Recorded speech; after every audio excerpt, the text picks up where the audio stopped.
We begin tonight with the latest on the coronavirus outbreak. Governor Cuomo just announced the first confirmed case in New York City. The governor says the patient is a Manhattan resident who just returned home after traveling abroad. Tonight, Governor Cuomo is reminding New Yorkers the risk of getting coronavirus remains low. Right now, the coronavirus pandemic continuing to spread throughout our area. Overnight, we learned that 2 schools on Staten Island are closing today after a student tested positive for the virus. The death toll in New York City surged to more than 900 tonight. That's an increase from the 790 deaths. The bad news isn't just bad. The bad news is actually terrible.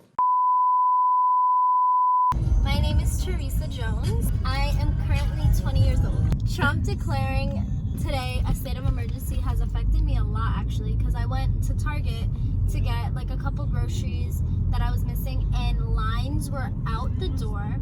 There was no water to buy,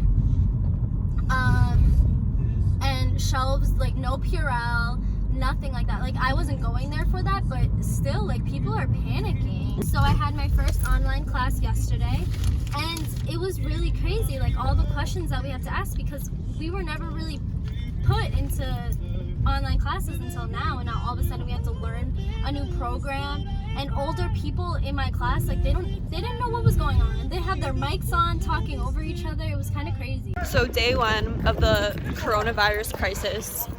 Yeah, not really a crisis as of right now. Of course.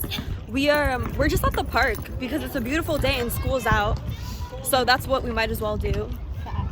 Because what are we going to do? Stay home and cry? No. No, it's great weather. And there's no school, no work. Like, what else is there to do? Besides, stay home? Enjoy this weather. Enjoy this day. Exactly. Right here.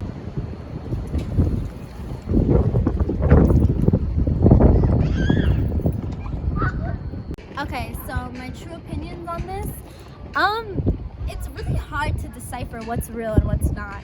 Like, you have people on one side saying, oh, it's not a big deal, people are going crazy for no reason, it's just like the flu. But then you have things like the government closing down schools. Like, that's a big deal. Like, you can't help but to think, like, this must be serious. Because the government doesn't want to shut down schools. They lose money if they do that. And on top of that, the stock market's crashing. Like, that's a big thing, right? Like, I'm scared. Like, this might be something big. I feel that it's a whole bunch of crap, but if I'm getting off of school for it, I like it.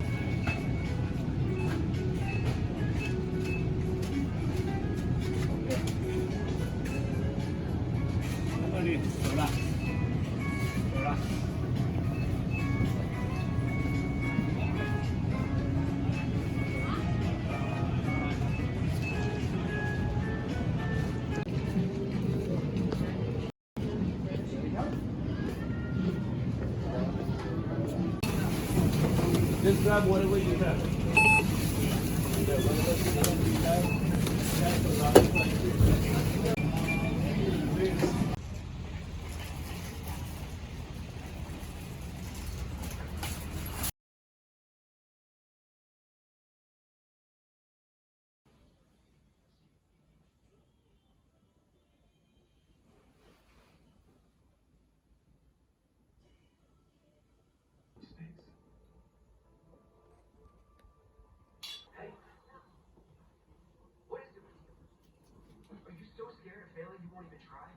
I'm not the loser. Like a Bravo stay on the football team. You're not the only one. I just hate my dad.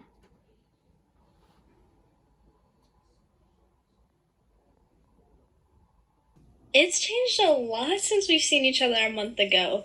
Like, I was saying all these things about whether or not it was, like, I should believe the craziness of it, and now, like, this is the craziness. Like, I was complaining about going to the store and there not being water. Now I go to the store and you have to literally wait outside and like stand apart from people 6 feet. Like, that's so crazy. And then, like, not being able to see my best friend, like, for a whole month. That's so weird to me. Like, we're just FaceTiming. Like, it's so different. I feel like this is like a long distance friendship over here. Has it. So my boyfriend probably has it. And then I had a scare where a friend of a friend, like, her dad had it. So like, it's scary. Like, you don't know who you can trust, so you can only stay home at this point.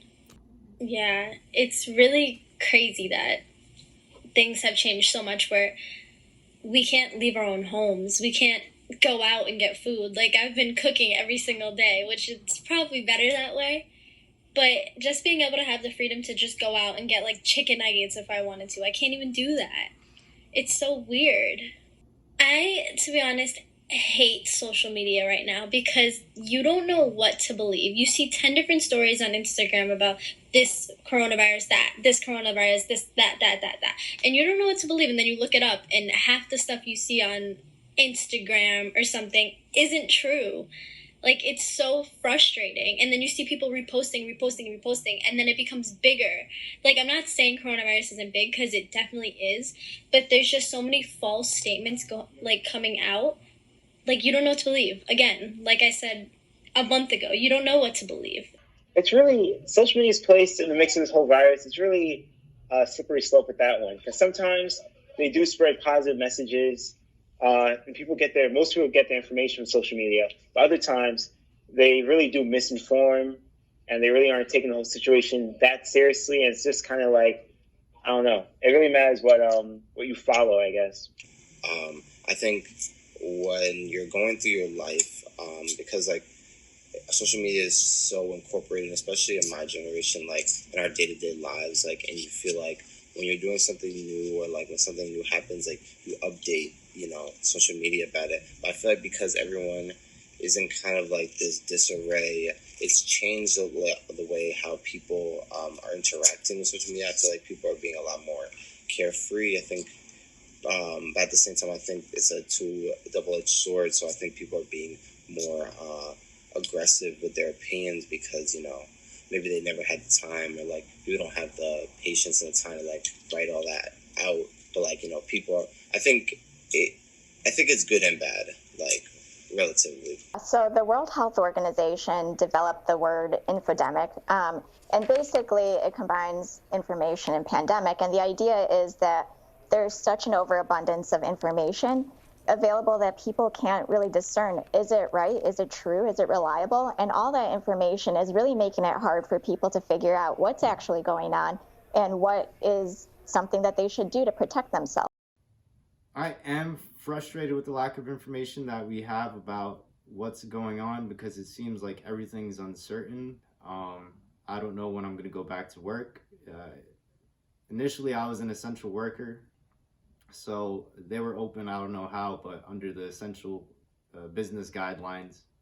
So I was working with them, but recently we had a customer come in who was affected by the coronavirus, and the store shut down for 2 weeks. I would hope that life returns to normal after the end of the pandemic, but realistically, I don't see it going that way. I feel like a lot of topics have been brought up recently that haven't been brought up, and they're very important social issues that us as a country need to address, and the coronavirus is just amplifying all of those things, all of the problems we already have in this country.